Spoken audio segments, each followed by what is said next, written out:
here.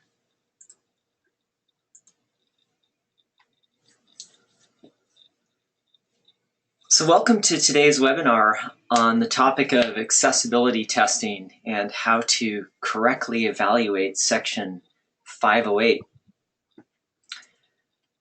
I'm Frank Spillers, and I am the founder and Chief Experience Officer of Experience Dynamics. We are a leading user experience consulting firm, and I'm a specialist in usability and accessibility.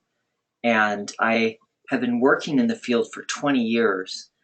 Recently worked on a website called Global Disability Rights Now, which is accessible and translated into half a dozen languages, and won the award for Best PR Nonprofit Website in 2016.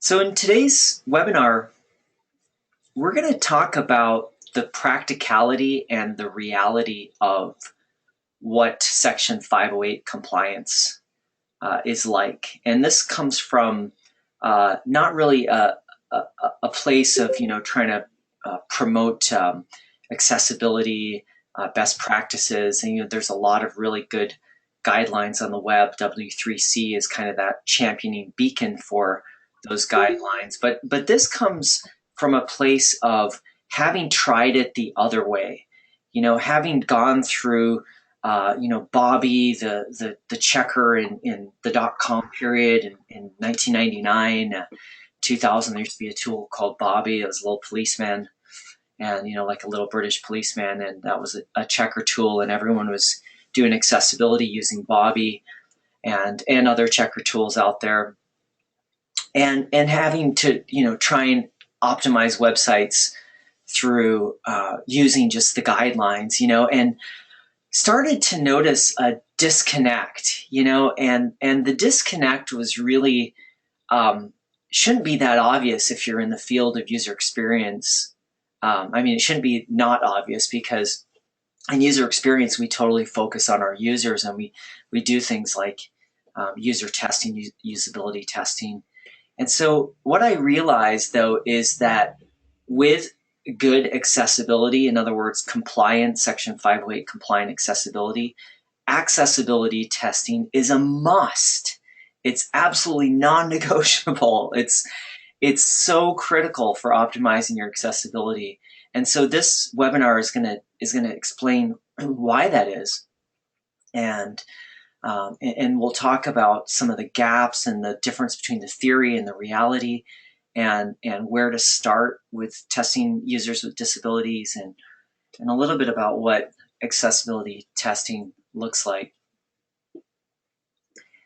So we've seen this story before, and it's kind of like, wow, 240 businesses sued from the beginning of 2015 in a 2-year period. And so a lot of organizations come to accessibility through the litigation route, and that's fine. But I think if you're interested in doing a really good job for your users with disabilities, then you've really got to get into the experience of how they experience a website, because you can make something just so, but for me, I'm not interested in websites that just scrape by in terms of their compliance or in terms of their user experience for users with disabilities, or for sighted users. For example, I'm interested in quality of experience. So for me, I really get into this. I'm an accessibility expert. I've been in the field of disability advocacy for 25 years, and started working in the mid-90s with dyslexic adults. And so this first topic here, Section 508 compliance gaps. Let's talk about some of the gaps. The first one is that W3C is awesome. We use it all the time, there's it's really great. The problem is uh, this thing that I just noticed here, which is who is WCAG for? And it's WCAG 2.0 is the latest web content accessibility guideline, rules. If you notice a theme here, developers, developers, developers, uh, and then there's one here, others who want or need a standard for web accessibility, and then um, so related resources. So anyway, the point is this is a technical standard, not an introduction to accessibility. That's probably really important information right there, and maybe explains um, why developers are left with a task of accessibility. It's because accessibility is really a code thing. It's like search engine optimization. You tweak the code and or you make sure that your code is clean, essentially, with accessibility. Um, but there are elements of design and content to it. But leaving that stuff to a developer can run you into trouble with any website effort, right? So anything you're trying to improve a website on, if you leave it to an engineer, engineers are not that good at design and content level type issues. And the other problem, I think, is that guidelines are so specific that they almost leave you with a false sense of confidence. They're super specific about colors, almost down to the hex color uh, number. Very, very specific. Again, technical standards, and I think a lot of people miss accessibility testing. I know they do. I know this for a fact that they do, because I interview and hire and work with many UX folks, and I can even see, in my own team, like the level of accessibility is always comes in very low, and so a lot of I've seen in my own experience of working in the field for 20 years professionally, day to day, that accessibility is not something that comes across your desk every day. So not a lot of organizations do accessibility, especially accessibility testing, and that's why there's actually a skill deficit gap as much as a compliance gap is how do you actually wrap your arms around this thing, and and do a good job. So a lot of people just turn to the guidelines and they go, oh, I'll just follow the guidelines and then that's fine. Um, the other one is checkers, checking tools.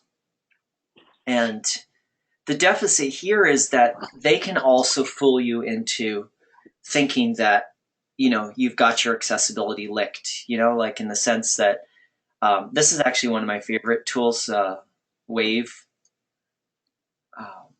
And gives you like a little report here, and it actually even gives you the kind of reason, like theory and stuff, and that's really great. I like this tool. I use it.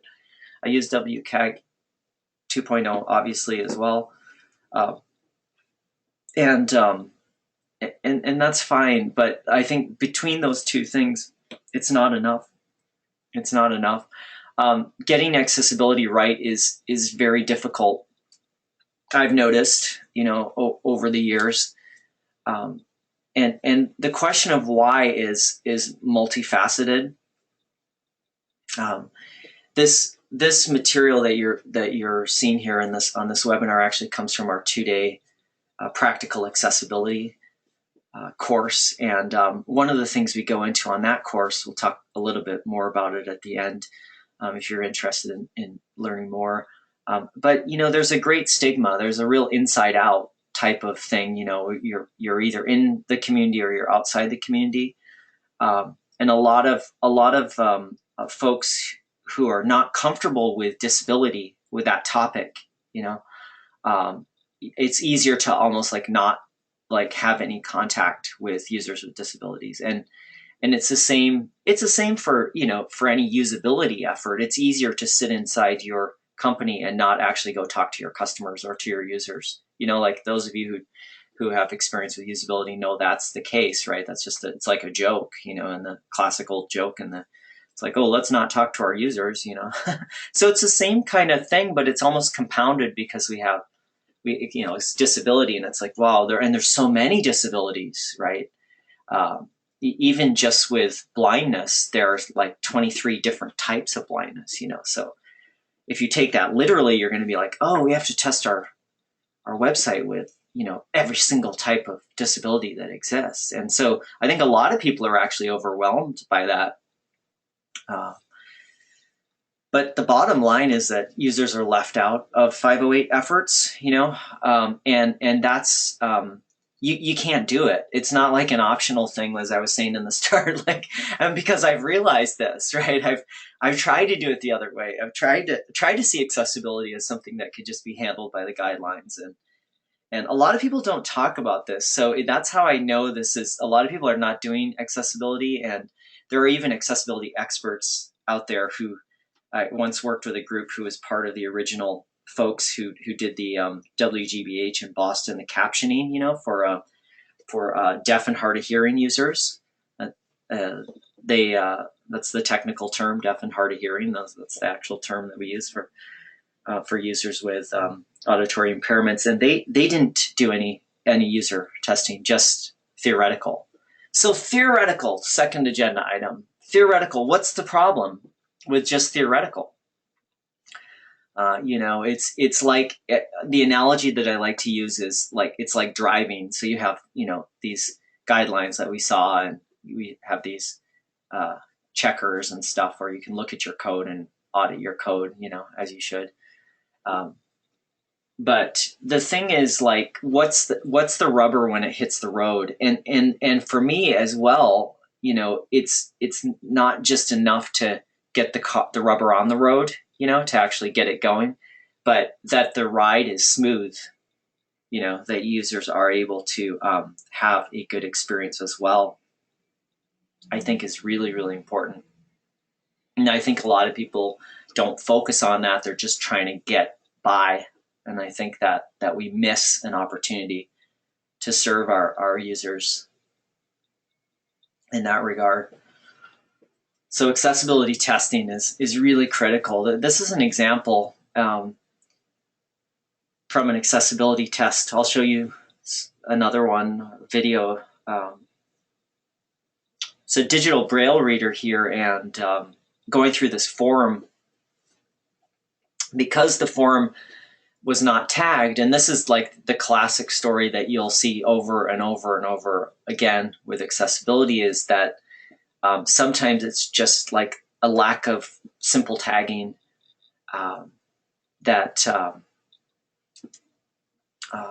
and then here, this is the fix for this. And so here, and there's actually, we can point to the theory as well. So just the lack of labeling form elements can cause huge problems.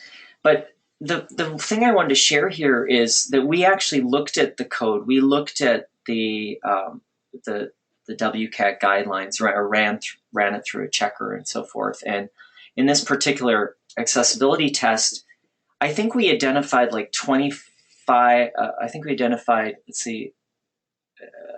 About 25 issues, I think, with internally. And then when we tested with just 7 users with disabilities, we found, I think we logged something like close to 45 to 50 different issues that we hadn't picked up, we hadn't seen in, so and that's happened over and over again. So that's telling us that just relying on the traditional sources without actually involving users is really, really risky, and so if you're serious about Section 508 compliance, then you're doing accessibility testing. To have these issues on websites and mobile applications and stuff is really painful for users with disabilities. This is a library, that Multnomah County Library in Portland is the second largest circulation outside of New York City. And they were introducing this chat to a librarian feature on their website. And so task 3 here, you're asking a library staff person to get reading recommendations. So sighted users, 82% success rate. For blind and low vision users, 30% success rate. So it's that's painful, and actually it turned out it was just like silly tagging of a form element again, right? Just like in the last example, forms are a common problem, just like PDFs, like, right? Um, but for you, visual bias is the biggest blocker, I think, in your accessibility efforts.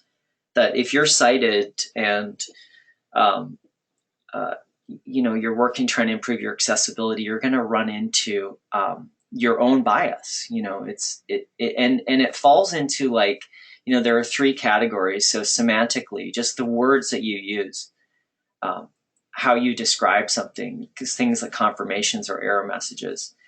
Interactions like animations or little micro interactions, things that are happening on the screen. I'm going to show you a video from an accessibility walkthrough with a blind user of this screen above, which is, you're taking a quiz test kind of thing. And then place, like the location on the screen, the things moving, or the meaning that you get from states like hover on, hover off. Well, so if you have no idea what I'm talking about, or you're like, oh, this is a little abstract, just close your eyes, right? And then try and follow along for a few seconds. And that's what we're talking about. That if I'm going to explain something to you, it has to be extremely functional and precise, right? If there's an error, you can't just throw up an icon or a piece of red text. People are not going to, blind users are not going to see it. If you make something very gray and very, very, light gray on dark gray, low vision users are not going to see it, that kind of thing. Or if something is on an area of the screen that requires you to look, that's not going to be possible if you're blind or low vision. So over here on the left-hand side, I'm hoping the audio comes through, but this is that screen. And so let's just take a look at and a listen at this review here. You're checking it to check it off the list. Does that make sense? Yeah. So, and then with the quiz, I felt like it's done pretty well. My only thought there is it would be awesome if it would say something to the effect of your you are currently on a button inside of the frame. To click this button, press Control Option Space to exit this area. Choice B is correct. Yeah, choice B is correct, or choice incorrect, C is incorrect, or something like that. So there's the example of, and this is something that we didn't catch because of our visual bias, and that's as accessibility experts as well, right? So this just shows you the magnitude of the issue. We're so familiar and comfortable. And what's going on here, if it wasn't apparent, is if the choice was like B, the confirmation message just says correct, and and it's relying on like a visual highlight of where that is. You know what I mean? So like, again, relying on visual metaphors on the screen, but when it's read back through a screen reader, and that was voiceover on the Mac there that you heard in the background as she was going through.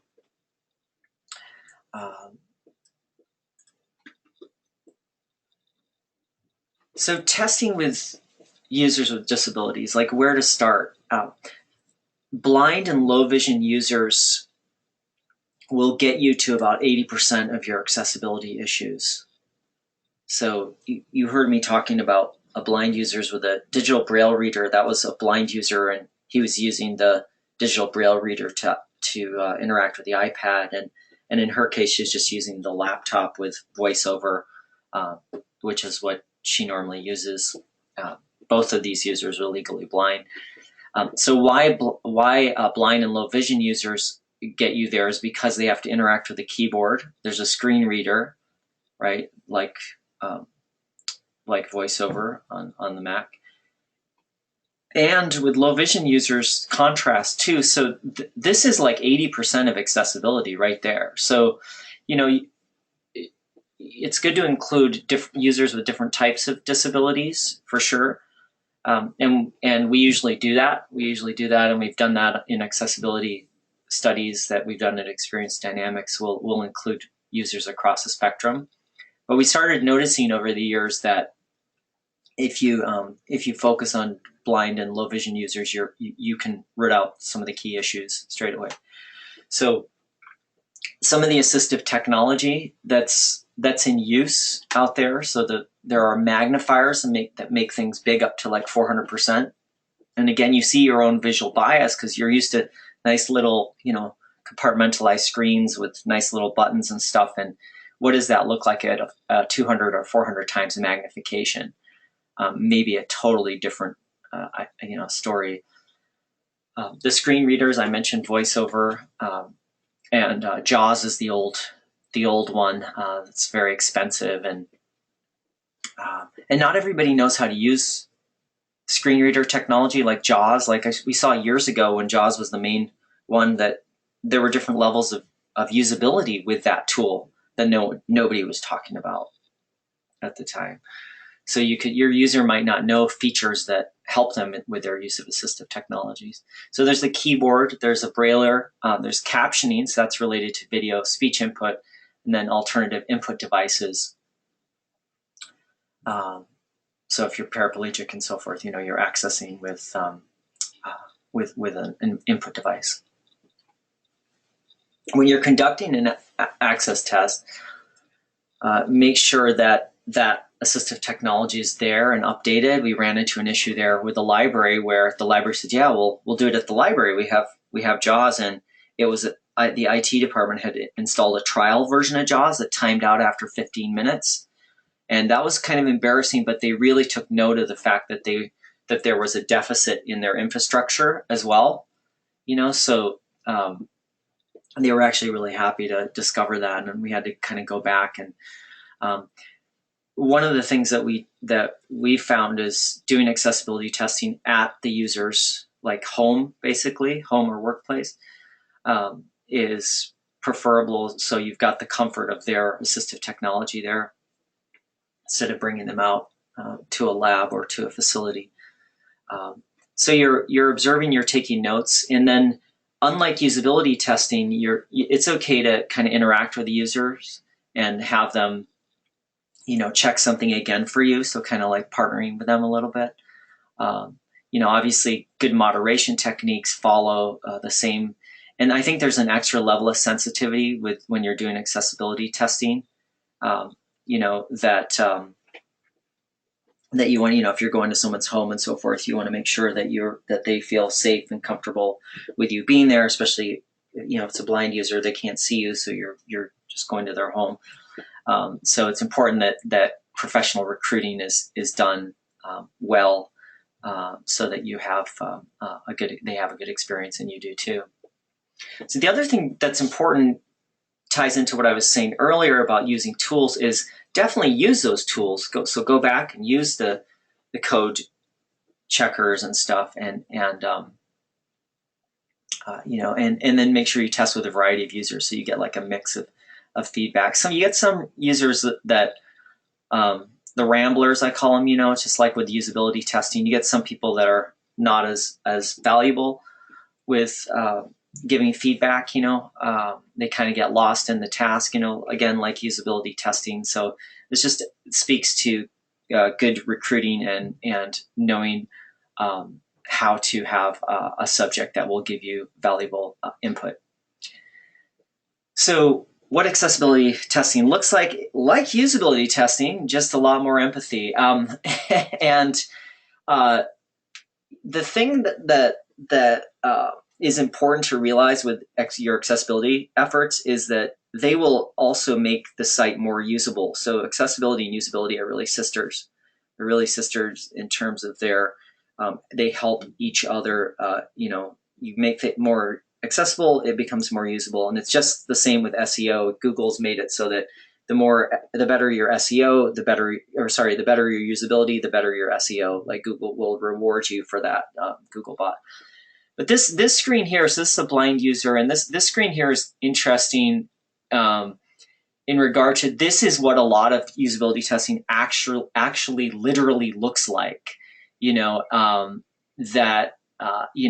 Painful long loading times, waiting, and then you have the voiceover is speaking down here, and the thing's speaking really quickly. So the whole thing is going really quick. So a lot of people freak out. It takes that that I invite to accessibility tests. I've noticed people get distracted by the fast moving voice. So it's like this like kind of speedy voiceover or screen reader technology, and so it's something you'll get used to the more you do it. So it's just important to observe and not try and listen to but just something to get used to, because we're just not used to hearing websites being spoken to us. The audible browsing, basically. So it's not really what it looks like; it's more what it sounds like, really.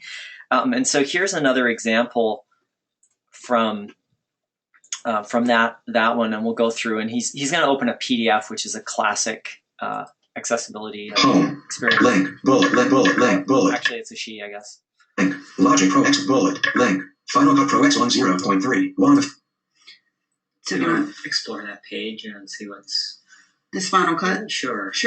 Press link Final Cut Pro X 10 Pro X 103. Yeah, it's Professional. Out of text. the only way it allows me to Final Cut Pro X. see it all is to read the entire thing like I just did. Mm-hmm. If I VO right arrow, it just reads the whole text on this page about what Final Cut Pro is and what the course is about, and the audio and video editing, which sounds pretty cool.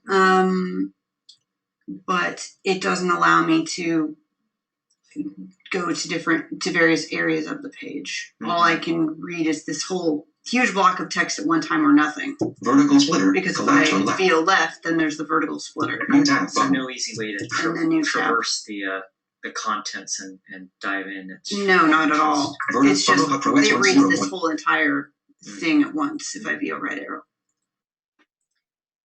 And so that's a 200-page document, by the way, that was in there. Vertical splitter, then essentially that's all they're hearing: vertical splitter. That document accessibility is really, really important, and so you'll find that PDFs are one of the biggest pain points with in accessibility, and they need to be optimized separately and correctly. So that takes us to the end of the session. I think the audio is open if anybody has any questions. I'll just do a quick little plug for this if you want to learn more. This 2-day practical accessibility course that I mentioned, this is the contents of this webinar come from that source. So I'll just hang out here for a couple more minutes. If there are any questions, you can chat them or go ahead and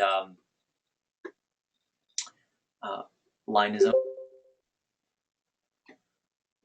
Thank you so much for joining me today. Look forward to seeing you on a future webinar.